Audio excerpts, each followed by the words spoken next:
दीपावली की बहुत बहुत शुभकामनाएं। दिवाली यानी कि रोशनी, खुशहाली और माँ लक्ष्मी के आगमन का पावन पर्व। दीपावली के दिन अगर सही विधि विधान से माँ लक्ष्मी जी और भगवान गणेश का पूजन किया जाए तो साल भर घर में सुख, समृद्धि और धन की वर्षा बनी रहती है। तो आज की इस वीडियो में मैं आप सभी को दीपावली पूजन की बहुत ही सरल और संपूर्ण विधि करके दिखाऊंगी। तो देखिए, हमारे हिंदू धर्म में दीपावली का त्योहार सबसे बड़ा त्योहार माना गया है और इस दिन माँ लक्ष्मी का विशेष रूप से पूजन किया जाता है। तो आज की इस वीडियो में हम जानेंगे कि हमें माँ लक्ष्मी की पूजा कैसे करनी है, कौन सा मंत्र बोलना चाहिए और पूजा विधि के तुरंत बाद हमें कौन सा उपाय करना चाहिए ताकि माँ लक्ष्मी का निवास स्थायी रूप से हमारे घर में बना रहे। तो देखिए, दीपावली के दिन प्रदोष काल में यानी गोधूली बेला में हमें इस पूजन को करना चाहिए और शाम के समय हो सके तो स्नान करके शुद्ध और पवित्र अवस्था में इस पूजन को करें। ना संभव हो तो जल के छींटे लगा लें और चौकी या पटा कुछ इस तरह से बिछाएं कि आपका जो मुख है वो उत्तर दिशा की ओर हो। तो यहाँ चौकी मैंने लगा ली है, ऊपर लाल रंग का वस्त्र बिछा लिया है। अब आपको लेना है लक्ष्मी, गणेश और सरस्वती माँ का एक पोस्टर और ये पोस्टर आपको आसानी से मार्केट में 10-20 रुपए में मिल जाएगा। तो दीवार पर हम इस पोस्टर को लगा लेंगे और अपने हिसाब से आप थोड़ी बहुत सजावट कर लें क्योंकि माँ लक्ष्मी को साफ सफाई, सजावट, सुगंध अत्यंत प्रिय है। आप देखिए, दीपावली की पूजा एक बहुत बड़ी पूजा मानी जाती है, तो अगर आपके पास समय है तो कलश स्थापना जरूर ही करें। तो यहाँ पर थोड़े से मैंने अक्षत डाल दिए हैं और अष्टदल कमल बना लेंगे हम। अष्टदल कमल भी माँ लक्ष्मी को अत्यंत प्रिय है और ध्यान रखें, पूजा में जो भी चावल प्रयोग करें वो पूर्ण हो, अखंड हो। अब इसके बाद हमें लेना है एक कलश। तो यहाँ पर मैंने पीतल का एक कलश लिया है, उसके कंठ पर मोली धागा बांध लिया है, स्वास्तिक बना लिया है रोली से। आपके पास अगर सोने या चांदी का कलश है तो वो ले सकते हैं। अब इसके बाद सबसे पहले कलश के अंदर हम गंगा जल डालेंगे। इसके बाद कंठ तक कलश को शुद्ध जल से भरेंगे। इसके बाद कलश के अंदर हमें सुपारी, हल्दी की गांठ, 1 रुपए का सिक्का, थोड़े अक्षत और लाल रंग के फूल डालेंगे। आप चाहें तो इसमें चांदी का सिक्का भी डाल सकते हैं। अब हमें लेने हैं कुछ आम के पत्ते। तो यहाँ पर मैंने 7 आम के पत्ते लिए हैं। अगर आपको आम के पत्ते उपलब्ध ना हो तो आप अशोका के पत्ते भी ले सकते हैं। अब रखना है इस कलश के ऊपर हमें एक पूर्ण पात्र। तो यहाँ पर अक्षतों से भरा हुआ मैंने एक पूर्ण पात्र ले लिया है। आप गेहूं भी रख सकते हैं इसकी जगह पर। और इसके बाद हमें लेना है एक जटा वाला पानी वाला नारियल और पत्तों को भी देखिए रोली या चंदन से टीक जरूर लें और नारियल जो है वो हिलाकर देख लें आप, पानी होना चाहिए। अब देखिए, नारियल का मुख आप ऊपर की ओर भी रख सकते हैं और अपनी ओर भी, और नारियल के ऊपर कलावा या लाल वस्त्र जरूर लपेट लें। तो यहाँ पर मैं अपनी ओर रखते हुए नारियल को स्थापित कर लूंगी पूर्ण पात्र के ऊपर और कलश को हम अष्टदल कमल के ऊपर रखेंगे। अब इसके बाद हमें लगाने हैं 4 आसन। तो यहाँ अक्षतों का मैंने आसन दिया है। अब देखिए, दीपावली पर नए लक्ष्मी जी और गणेश जी लाकर उनका पूजन किया जाता है और अगर आपके पास धातु के हैं तो आप पुराने भी ले सकते हैं और मिट्टी की मूर्तियां हर वर्ष नई ली जाती हैं। तो इस प्रकार से भगवान गणेश जी और माता लक्ष्मी को हम विराजमान करेंगे। अब इसके बाद हमें लेनी है 2 सुपारी और उनके ऊपर मोली धागा अच्छे प्रकार से आप लपेट लें, सुपारी दिखनी नहीं चाहिए। तो यहाँ पर इस प्रकार से हमने 2 सुपारी तैयार की हैं, एक भगवान कुबेर जी के रूप में और एक भगवान विष्णु जी के रूप में। तो यहाँ देखिए, अगर आपके पोस्टर पर कुबेर जी बने हैं तब आपको जरूरत नहीं है, सिर्फ आप भगवान विष्णु की फोटो, प्रतिमा या फिर इस तरह से सुपारी के रूप में भी उन्हें विराजमान कर सकते हैं। आप देखिए, धनतेरस के दिन आपने जो भी धन संपदा खरीदी हो, जैसे बहुत से लोग देखिए सोने का कुछ खरीदते हैं या फिर बहुत से लोग चांदी का ऐसा सिक्का खरीदते हैं जिसमें लक्ष्मी जी, गणेश जी बने होते हैं। इसके साथ ही आपके जो भी पुराने गहने हो, नकदी हो घर में, उसे यहाँ पर रखें और धनतेरस पर जो भी बर्तन आपने नया खरीदा है उसे भी हम यहाँ पर रखेंगे। देखिए, इन सभी वस्तुओं में माता लक्ष्मी का वास माना गया है, तो ये सभी वस्तुएं हमें चौकी पर रखनी है।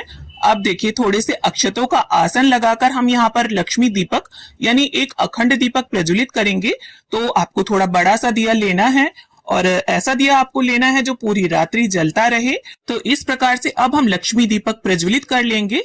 अब हमें हाथ में लेने हैं थोड़े से अक्षत, आप फूल भी ले सकते हैं साथ में, और सभी देवी देवताओं का आह्वान करते हुए हम ऐसा कहेंगे कि दीपावली के इस पावन पर्व पर मैं अपने परिवार सहित आप सभी का पूजन करने जा रही हूँ या जा रहा हूँ।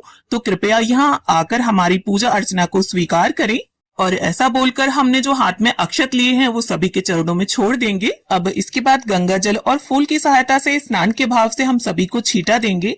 देखिए, अगर आपकी धातु की मूर्तियां हैं तो आप उन्हें बाकायदा स्नान कराएं जल से, पंचामृत से।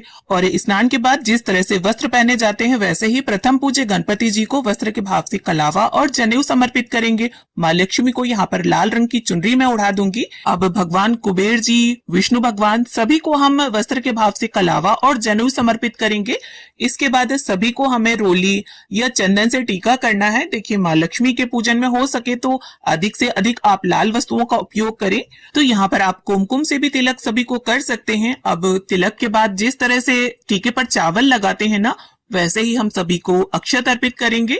और ये देखिए, जो भी गहने, बर्तन या नकदी आपने रखी है चौकी पर, सभी का हमें पूरे विधि विधान से पूजन करना है, ठीक वैसे ही जैसे सभी देवी देवताओं का पूजन किया जाता है। और जो लक्ष्मी दीपक हमने प्रज्वलित किया है उसे टीका करना ना भूलें।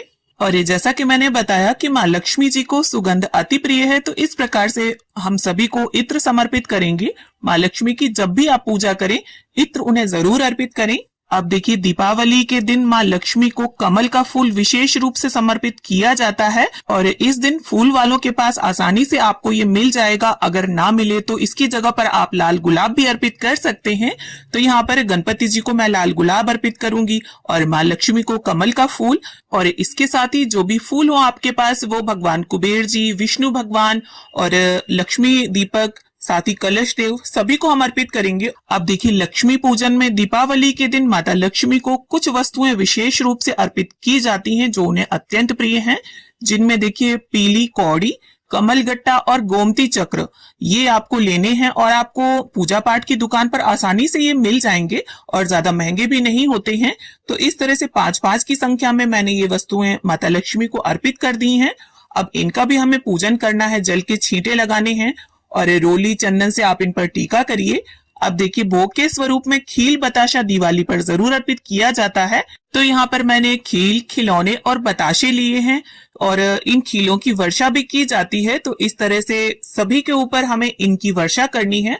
और घर में जितने भी सदस्य हैं, पूजा में जो जो शामिल हैं, सभी इस तरह से खील की वर्षा भगवान के ऊपर जरूर से करें। अब इसके साथ ही जैसा कि आप सभी जानते हैं कि दीपावली मिठाइयों का त्योहार है, तो जो भी मिठाइयां हो घर पर उनका भोग आप समर्पित करें। और इसके साथ ही मौसम में आने वाले जो भी फल हो, 3 तरह के, 5 तरह के, उन्हें भोग में रखें। और इसके साथ ही देखिए, दीपावली के दिन सप्तधान माँ लक्ष्मी को चढ़ाया जाता है।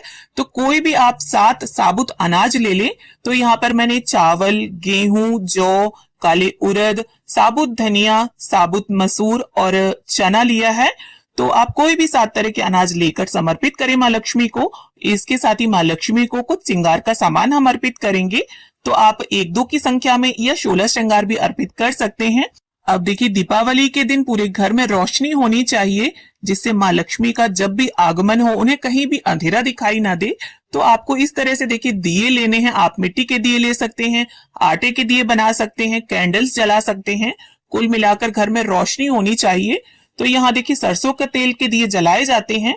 तो आपको सरसों का तेल और बाती लेकर इन दियों को तैयार कर लेना है। तो यही चौकी के पास बैठकर आप इन दियों को तैयार करें।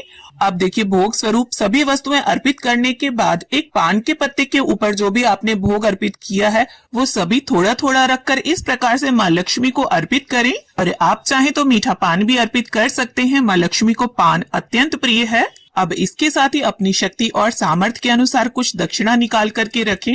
और इसके बाद बड़े ही प्रेम पूर्वक परिवार के सभी सदस्य मिलकर माता लक्ष्मी की, भगवान गणेश जी की, विष्णु भगवान की, भगवान कुबेर जी की, मतलब सभी देवी देवताओं की आरती उतारें। देखिए, आरती जब हम उतारते हैं तो उसका जो उद्देश्य है वो ये है कि हमारी चौकी को, हमारे देवी देवताओं को किसी की नजर ना लगे। अब देखिए, मनुष्य का भाव ऐसा है, वरना देवी देवताओं को क्या किसी की नजर लगेगी। और आरती संपन्न करने के बाद चौकी के आसपास 3 बार जल फिराकर पूजा का आचमन कर लें। हाथ जोड़कर माता लक्ष्मी से ऐसी प्रार्थना करें कि वो भगवान कुबेर जी, गणपति जी सहित स्थायी रूप से हमारे घर में निवास करें और अपनी कृपा दृष्टि हमेशा हम पर और हमारे परिवार पर बनाए रखें। अब देखिए, माँ लक्ष्मी की पूजा करते समय या पूजा के बाद आप 108 बार मंत्र जप कर सकते हैं कमल गट्टे की माला से, जिसमें आप देखिए मंत्र बोल सकते हैं, ओम श्रीम श्रीये नमः।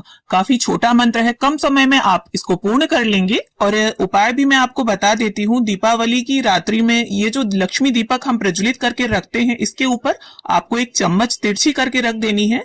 इसमें जब काजल आ जाए तब रात में ही परिवार के हर एक सदस्य की आंखों में इस काजल को लगाएं। इससे माँ लक्ष्मी की कृपा आप पर सदा बनी रहेगी और लगभग सभी घरों में ये किया जाता है। तो इस तरह से दीपावली का लक्ष्मी पूजन संपूर्ण हो जाएगा। उम्मीद करती हूँ वीडियो में दी गई जानकारी आप सभी को पसंद आए, मेरे बताने का तरीका आप सभी को अच्छा लगा हो। वीडियो अगर थोड़ी भी पसंद आई है आप सभी को तो वीडियो को लाइक करें और उन सभी सनातनी भाई बहनों के साथ शेयर करें जिन्हें इस तरह की वीडियोस की जरूरत है। और दीपावली से रिलेटेड आने वाली वीडियोस को देखने के लिए चैनल को सब्सक्राइब करके रखें। तो मिलती हूँ आप सभी से एक नए वीडियो के साथ, तब तक के लिए happy Deepawali to all of you.